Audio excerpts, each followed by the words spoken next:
Hi welcome to Hima's kitchen. ఈరోజు బెండకాయ curry ఎలా చేయాలో చూద్దామండి. ముందుగా బెండకాయలను శుభ్రంగా కడిగి ఆరబెట్టుకోవాలి. తర్వాత ఇలా మీడియం సైజుగా ముక్కలు కట్ చేసుకోవాలి. మరీ చిన్నగా కట్ చేసుకోవద్దు, ఈ సైజులో కట్ చేసుకోండి. బెండకాయ కర్రీ పొడి పొడిగా రావాలంటే నేను ఒక టిప్ చెప్తానండి. ఇలా కట్ చేసుకున్నాక దీనికి ఒక మసాలా తయారు చేసుకుందాము. దానికోసం ఒక మిక్సీ జార్ తీసుకొని అందులో ఎండు కొబ్బరి, వెల్లుల్లి రెబ్బలు, కారం, ఉప్పు వేసి మిక్సీ పట్టుకుందాం. ఇది దీనికి కావాల్సిన మసాలా. తర్వాత స్టవ్ మీద ఒక ప్యాన్ పెట్టుకొని అందులో 2-3 స్పూన్ల నూనె వేసి ముందుగా పల్లీలు వేయించుకుందాము.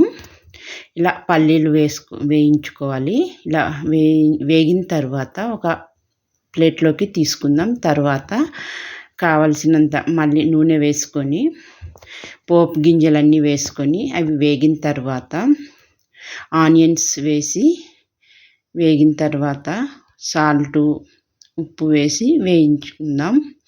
ఇలా వేగిపోయింది ఆనియన్స్ అంతా. ఇలా వేగాక బెండకాయ ముక్కలన్నీ వేసుకుందాము.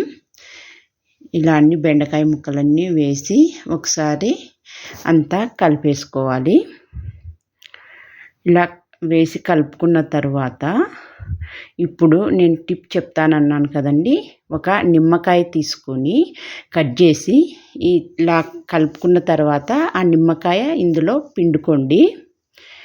ఇది పిండడం వల్ల జిగురు, బంక ఇలాంటిది లేకుండా బెండకాయ కర్రీ పొడి పొడిగా వస్తుందండి. మీరు కూడా ఒకసారి ట్రై చేయండి. ఇలా పిండుకొని స్పూన్తో అంతా ఒకసారి కలిపేసుకోండి. చూడండి, ఇలా పొడి పొడిగా వస్తుంది. అంతా కలిపేసాను. కలుపుకొని ఒకసారి మూత పెట్టి మగ్గించుకోండి.